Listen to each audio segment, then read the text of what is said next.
Hello, welcome again to Fair Tax Power Radio. I'm Bob Paxton. And I'm Bob Scarborough. And we are, where's Uh, my cue? There it is, the Fair Tax Guys. You yes. have got you have got one Fair Tax guy that is just about ready to go back to bed. I have been dragging all week. And it's It's actually that time of year. what happens is six of us from church went on a cruise That did it. and within a couple of days after getting off the ship, five of us got sick, and I was one of them. So, well, So hopefully that will be over here shortly. So, bless I, you. I apologize in advance for any lack of spunk and spirit today. I am just really dragging.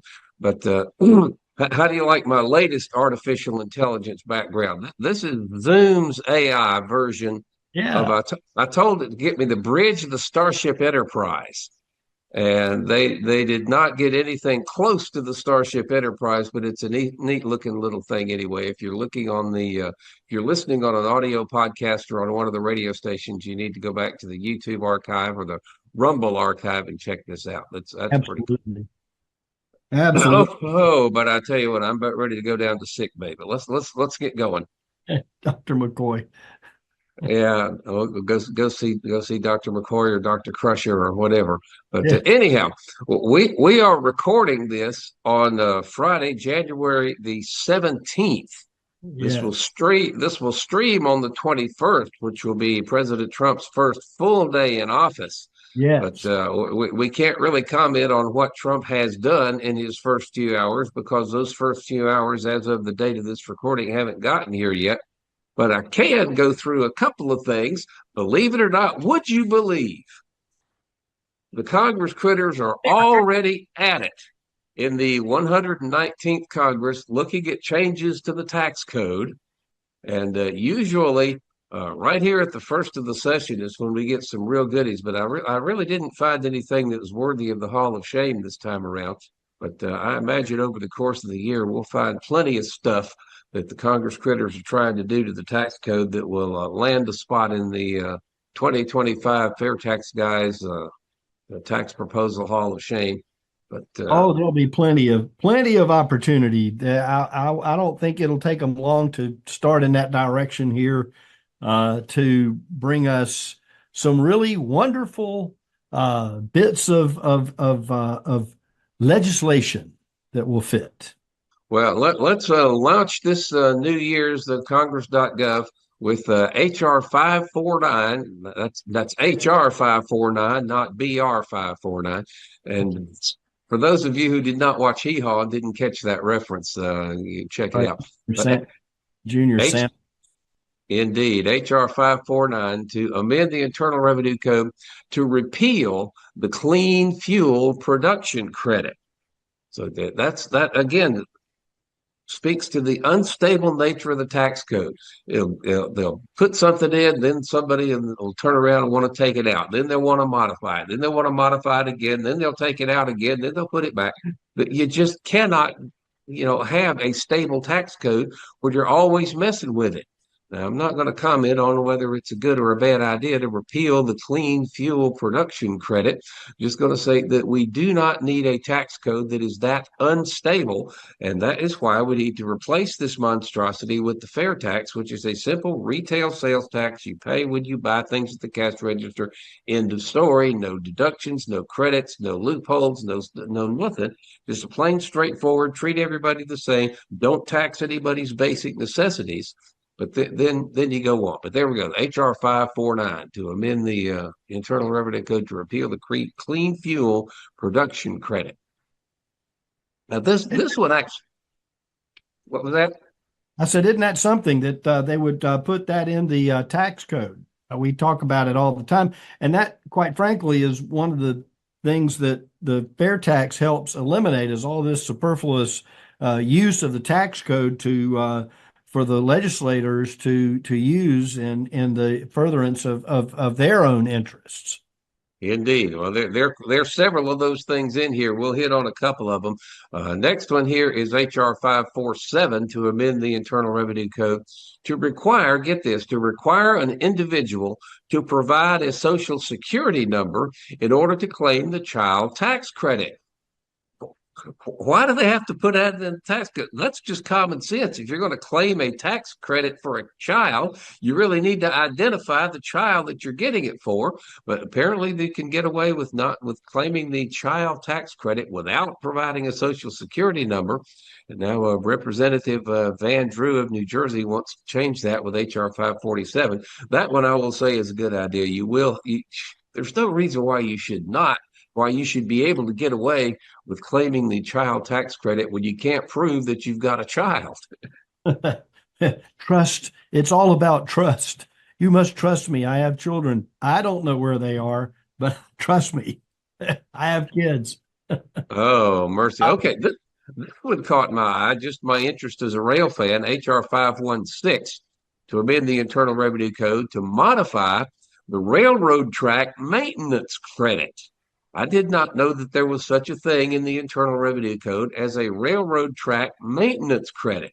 I bet the lawyers at Norfolk Southern and CSX and BNSF and all those big railroad companies don't understand that, but they want to modify the railroad track maintenance credit. There's no text in there. I can't see what they want to do to it, but that's oh, excuse me. I tell you, I'm about to go down to see Dr. McCoy. Here we go. HR 482 to amend the Internal Revenue Code to eliminate the application of the income tax on qualified tips. But get how they're going to do it. Through a deduction allowed to all individual taxpayers and for other purposes. Okay, this is something that President Trump has said he wanted to do, to get rid of the income tax on tips. But instead of just exempting tip income from income, they said, "Oh, we'll give everybody, all individual taxpayers, a deduction which will offset the tax on this." This is insane. This is the way our tax critters work up there in Congress. We need to get rid of all this junk and replace it with a fair tax. Would you believe that? My thinking is, and always has been, is our legislators are trying to figure out how to accomplish what they're already doing using the tax code, now that we are, sort of barreling forward with HR 25 in some positive ways this year. And they don't want to change anything about their process without figuring out how they're going to continue their process. Yep. There's a companion Senate bill for that, S-129, to eliminate the application of income tax on tips through a deduction allowed to everybody, so and so. This one made me laugh. HR 480 to amend the Internal Revenue Code to establish a methane border adjustment mechanism. I don't know what you can say about that. To amend the Internal Revenue Code. Go ahead. Amend the Internal Revenue Code to establish a methane border adjustment mechanism. I don't know. Is that which way the cow is pointing when he's sitting there near the border? Sounds like an appliance to me, but I don't know about the cow. How the cow is? Has the cow been asked about this particular endeavor, or are we just assuming that they're going to go for it? I have no idea, but that's our first look at Congress.gov. Last year, there were over 2,100. I think it's 2,162 hits on the search that when you do Internal Revenue Code in quotes, select legislation in the current Congress. That was last year. This year, this Congress, the new one that just started, it's about a week and a half old. 65 hits. So they are off and running, messing with the tax code again, and we're going to keep our eye on them here every week on Fair Tax Power Radio and bring you the best of the best and put the best of the best and the worst of the worst in the 2025 Tax Proposal Hall of Shame, which we will go over at the end of the year. Absolutely. How that is. Absolutely. But I did note, and let's shift gears here, but we did note that HR 25 was again filed by Buddy Carter. And the Fair Tax Act will again carry the HR 25 number. And a number of co-sponsors jumped up on there. It is important, folks, if you can get your congressperson, your representative, to co-sponsor this legislation. The more co-sponsors something has, just the better it is for everybody concerned. And so, oh, excuse me again. So again, we went back and looked at all of there were 26 co-sponsors from last time, and let's call up my sheet here that has it all. And Oops, wait a minute.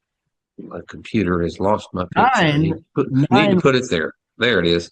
9 returnees so far from the 118th Congress have signed on already for the 119th Congress submission by Buddy Carter, Republican representative from Georgia, for H.R. 25. And so that's good. Let's go over that list. Yeah, Clyde Andrews from Georgia District 9. There were, I think, of the 11 co-sponsors, 9 of them signed on first day. And Representative Andrew Clyde from Georgia was one. He's a first dayer. Also, John Carter from Texas 31 was on the bill immediately as soon as it was introduced. As was Scott Perry from Pennsylvania District 10. Signed on day one. Once it was submitted, they were right there to sign on. And these ones are from, they also sponsored H.R. 25 in the previous Congress, too. Yes, that's true. Eric Burleson from Missouri, a first day co-sponsor of H.R. 25. Oh, we got another one from Florida here, John Rutherford. That's District 5. Yes, Warren Davidson, Republican in Ohio District 8, signed on for day one. Warren Davidson. Signing on for H.R. 25 in the 119th Congress. Yes, so he's the next on the list. Andy Biggs, who's has generated some notoriety for himself with his activities up there in Congress. But Andy Biggs from Arizona is a first-day co-sponsor of H.R. 25. Thank you, sir. Dale Strong, a Republican from Alabama, District 5, was a first-day co-sponsor for H.R. 25 in Congress. Yes, and Barry Loudermilk from Georgia District 11, he didn't sign on the first day. I think he signed on a couple of days later. But those are the people who sponsored H.R. 25 or co-sponsored H.R. 25 in the last Congress and have signed on for this Congress already. Now, I don't know the internal workings of the Congress critters goes, how long it takes somebody to get back on a bill that they like. But there are several co-sponsors that were on the bill last year that have not signed up, at least as of today when we're recording this on Friday the 17th. And leading off that list is somebody that I can almost guarantee will get back on the bill. That's Cap Kamek here in Florida District 3. Thomas Massey, who was in the 118th Congress and has returned for the next session, signed in the last session, but not in this session. He's from Kentucky District 4. Yep, we need to get Ralph Norman of South Carolina back on it. Yes, SC5.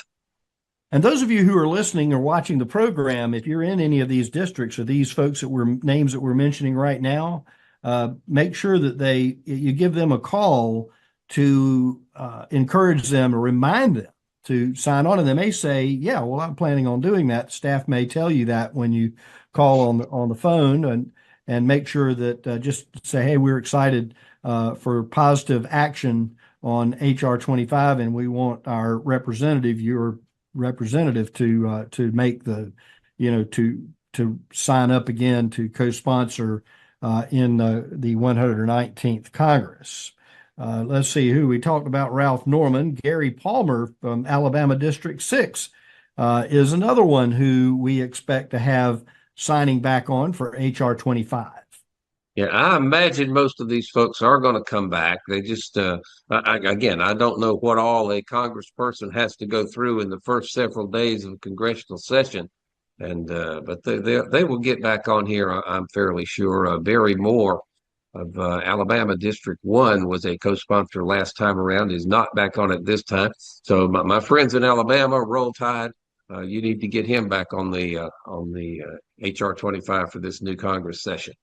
2 from Florida, Gus Bilirakis from Florida District 12 and Byron Donalds from Florida District 19 were co-sponsors in the last session, and we expect them to return not too long from now to sign on to H.R. 25 for the 119th Congress. Yeah, we kind of had to work on Byron Donalds a little bit down here in Florida, but he has been there. There are video clips of him speaking very highly of the fair tax. He is a genuine fair tax supporter, not somebody who's just lending his name to some cause as a favor to a friend or whatever.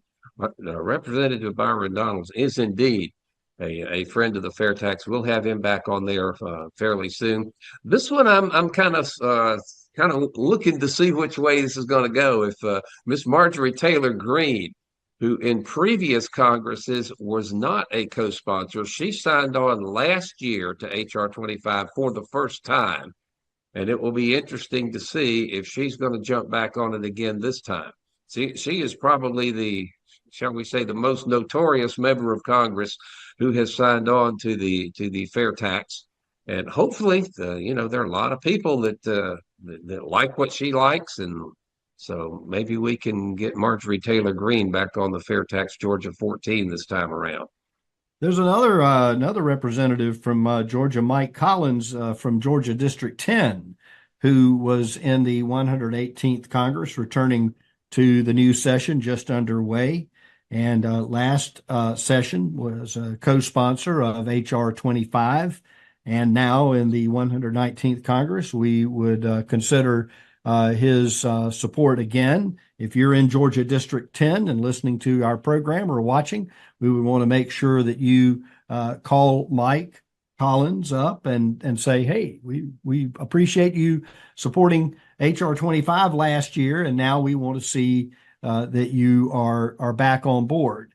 And considering the front loading of interest in number one, wrangling in overspending in Washington, but also elimination of the Internal Revenue Service and talk about the tax code and things like that. I would think that these folks and then a number of others would join in as people kind of figure out what tax changes mean in their lives, specifically in this case with H.R. 25, the consumption tax brought by the fair tax.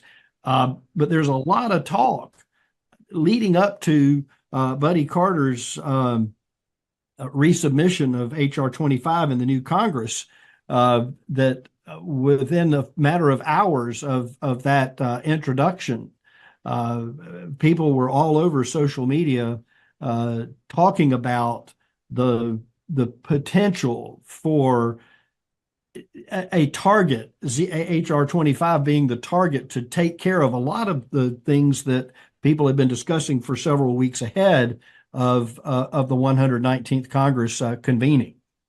And actually, Buddy Carter, I saw Buddy Carter on Newsmax. They were talking about it. So the fair tax is getting a lot more attention this time around than it has in any previous congressional session. Of course, that's all due to President Trump's desire, his stated desire to get rid of the income tax. In fact, he says he's going to do it on day one. By the time this streams, it may be a reality that he was going to create the External Revenue Service. He put stuff up there just to get people to talk more. You did see that, did you not?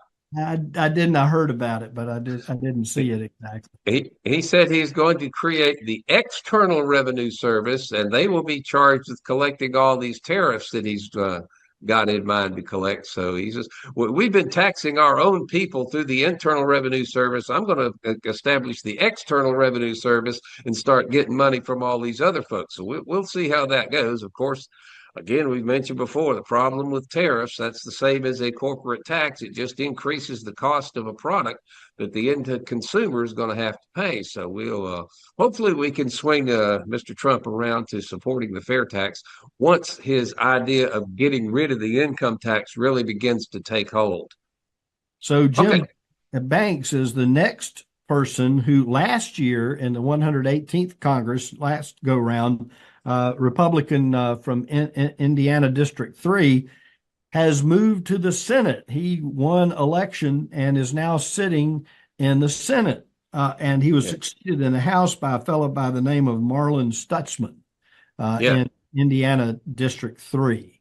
So maybe we can, those of you in Indiana can lean on the no longer Representative Senator Banks and say, look, hey, we need a companion bill for HR 25 in the Senate. Why Right. don't you go ahead and put that up for us? We were looking at the Rick Scott. We thought Rick Scott might do it here in Florida. I thought Marsha Blackburn in Tennessee might be somebody to do it, but there's another idea to get the fair tax in the Senate, and that would be Jim Banks from Indiana, who was a co-sponsor in the House last year and is now in the Senate. And again, if you're in Indiana 3, you can contact Marlin Stutzman and say, hey, your predecessor was on HR 25. You need to get on as well. Representative Tim Walberg, Michigan 5, is someone who was on last year, has not quite back come on yet. We'll keep an eye on all these folks. And there's one more there from your home state there in North Carolina. Yeah, my District 5 representative, Virginia Fox, who has signed on for many, many sessions, many times as a co-sponsor of the fair tax, recently took a spill, hurt herself a little bit there on the Capitol steps. And so we hope she's on the mend and doing better. And we send out our prayers for speedy recovery from that accident. But she's been an ardent supporter of the fair tax. It's interesting to note that you can be a co-sponsor of a bill and not be 100% behind it. As Bob Paxton said a couple of minutes ago, there's sometimes a support given for a particular bill because you have a colleague who has something going on that you may want their support on for something that you're bringing about. So it brings a challenge to know whether or not your representative as a co-sponsor is truly into the bill that they're co-sponsoring. Mm-hmm. Well, and you say Virginia Fox is like Byron Donalds, is a definite true fan of the fair tax. Yes. Your mission, should you decide to accept it, would be to see if you can get her on a Zoom call one day. Maybe we can drop a little video talking to her in on the program. That would be nice, and we'll certainly do that. I think that things are going to move pretty quickly in terms of President-elect Trump's agenda, his mission to, as far as tax policy is concerned, he will be working in a very forward-moving fashion, aggressive fashion. I don't want to use the word aggressive because it's not exactly the right word to use, but in a way that will move in a positive way for tax reform beyond what is normally considered a Band-Aid or we're going to kick the can down the road. And I think where people are right now, if HR 25 can become a shining light in terms of how that resolves what makes the biggest splash or the biggest change in terms of tax policy to really fix the problem with that in Washington, that once people figure it out, the intricacies of it, they will that things will be more positive for the fair tax. A lot of people out there thinking, well, I kind of like the tariff idea. And as we've discussed, the tariffs aren't necessarily going to be the end all fix all for tax reform. Although a lot of people think, hey, if we get the tariffs, and I won't have to pay taxes anymore. And that's kind of, I think, where a lot of people are landing early in the thought process surrounding HR 25 and the exposure that it's getting here in day-to-day discussions and on social media and so on. All right. Well, we got a couple of representatives who were not on the bill in the last Congress that are on HR 25 this time. That's Representative Richard McCormick of Georgia and Andy Harris of Maryland. So thank you for those two. If you are in their district, write them a note. Thank you for supporting HR 25. We've got several co-sponsors from last Congress that did not return to the 119th Congress. We mentioned the one earlier, the one who is already in the Senate. But these are some other ones. This is Representative Jeff Duncan, in South Carolina. He was succeeded by a lady named Sherry Biggs, Biggs. And so if you are in South Carolina 3, need to get a hold of Miss Biggs and see if we can't get her on the bill as well. Right. Virginia 5, Representative Bob Good did not return. He was succeeded by John McGuire. So Virginia 5, Virginia District 5 listeners, please get in touch with Representative McGuire and encourage them to continue holding that fair tax banner. Not this banner, but the banner, the banner that your previous Representative Good took care of. John McGuire is now in Virginia District 5. And ditto for Bill Posey here in Florida 8, succeeded by Mike Herodopoulos. We'll work on him down here in the Sunshine State. And of course, Matt Gaetz. He was actually reelected to the Congress, but then President Trump thought he would nominated him for something. I don't remember what it was, but then that went away. So anyway, Matt Gaetz, there is an open seat that is used to belong to him. So there is going to be a special election here in Florida, not too awfully far from now. So we don't know who's going to be representing Florida District 1 at this point, but I guarantee you that us Florida folks down here will go to work on him or her when we find out who it is. Absolutely. The Florida component of the fair tax volunteer system under the banner of the Americans for Fair Taxation organization are very active in that state, as they are in many others. But it appears that there's laser focus taking place in the Sunshine State from the volunteers that are there, of which Bob Paxton is one, and several, many others. Paul Livingston being one of note, as well as the head of Americans for Fair Taxation, who we have on the program every so often, Steve Hayes. Yeah, he lives in Clearwater, and Randy Fisher here as well is really active, especially Fisher and Kat Kamek are good friends. So I expect Randy to bring Kat back around onto the bill. But that's the co-sponsor situation. We will be keeping an eye on it here on Fair Tax Power Radio as more co-sponsors sign on. And again, it is important for you to contact your representative if you want to see the fair tax pass to get your co-sponsor on there. Get your representative on the bill, and then hopefully we can at least get we were promised a vote last year in the House of Representatives. Speaker McCarthy had to make that concession, but then that never came around. So hopefully with more interest in the fair tax this time than we've been getting in previous sessions, we'll get a vote this time around. And the more co-sponsors we have, the better it's going to be for making that law of the land. And I'm afraid that is going to wrap up this edition of Fair Tax Power Radio. We are all slap out of time. Thank you so much for watching, listening, and sharing the videos. Until we meet again, I'm Bob Paxton. I'm Bob Scarborough.